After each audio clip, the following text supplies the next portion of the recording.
Revenge is a dish best served cold. Mine has been cooling for 10 years and counting. I, 40F, have been married to my husband, 44M, for 20 years now.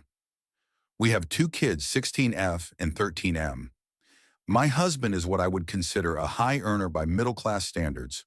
Also, strap in, folks, this is going to be long. I've never told anyone, so TLDR. My husband cheated on me. I dragged the guilting for almost a decade, then ruined his life and chased him out of town.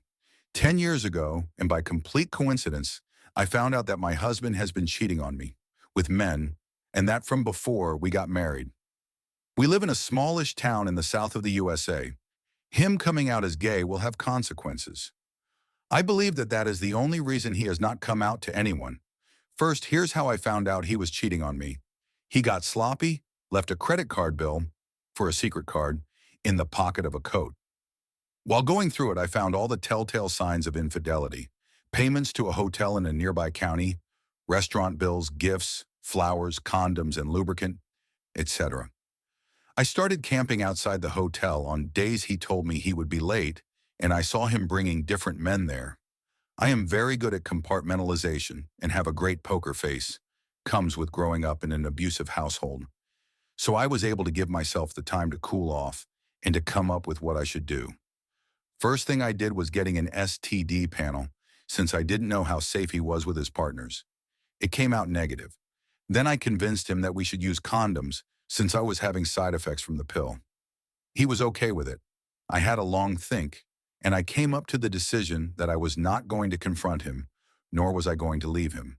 He was able to provide me a really good lifestyle, one that I would never be able to afford with my high school diploma, a cleaning lady, a nanny to help with the kids, regular spa days in a country club, a new car every other year, luxury family vacations every year. He was a good dad, a good partner, the cheating aside, and really good in bed. But I was not going to let him have a single guilt-free week in his life. That would be my revenge. I started small, planning great date nights for us, telling him that I felt our relationship has cooled, that I wanted the spark back. Then I would sometimes slip into conversation some tea about a cheating husband, a gasp gay man that has been using his poor wife as a beard, complimenting the only gay couple we know for having the courage of being real men, who were out and proud of themselves. On the other hand, I would praise him as the perfect husband to anyone and everyone, especially if he was in earshot. The amount of guilt gifts I got was astounding. The man was even sending me flowers weekly. It continued the same way for years. I could literally see how much it was weighing on him. Me? Well, my parents were part of a commune with the concept of free love. I was the same. I just considered myself in an open marriage. It seems that cheating is easier to ignore if you are not that big on monogamy in the first place, and my husband was keeping me satisfied, so I felt no need to find a partner of my own.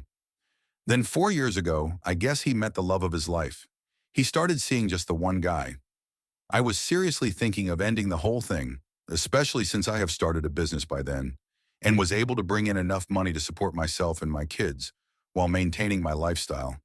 But then he went and introduced his side piece to us. He fucking brought him into our house, introduced him to our kids, and that was enough for me to keep tormenting him.